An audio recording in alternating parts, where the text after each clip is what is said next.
The unraveling.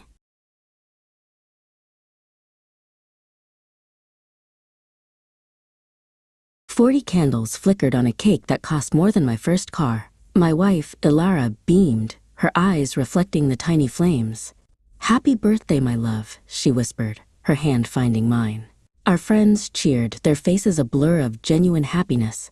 We had everything we'd ever dreamed of: a beautiful home, successful careers, a life stitched together with the finest threads. But a single, loose thread was all it took for everything to unravel.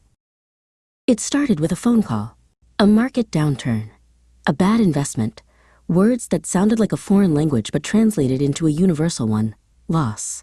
The numbers on the screen, once a source of pride, became a daily torment. The fine threads of our life began to fray.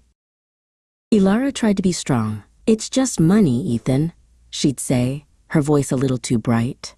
"We have each other." But I could see the worry etched in the corners of her eyes, the way she'd stare at the grocery bill a little too long. The silence between us grew, filled with unspoken fears. We sold the house. Each box we packed felt like a piece of our shared history being sealed away. The movers were efficient, impersonal, dismantling our life with practiced ease.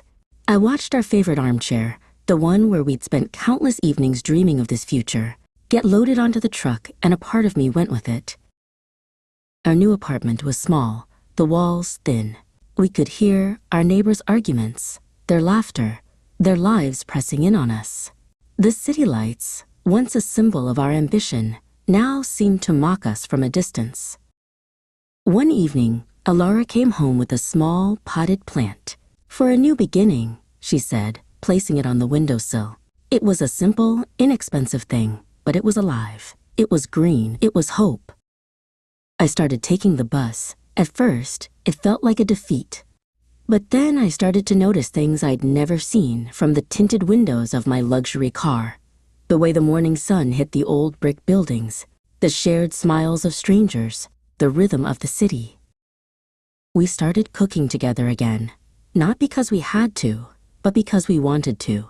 The small kitchen filled with the aroma of garlic and herbs, and with our laughter. We rediscovered the simple joy of creating something together, of sharing a meal at our small table.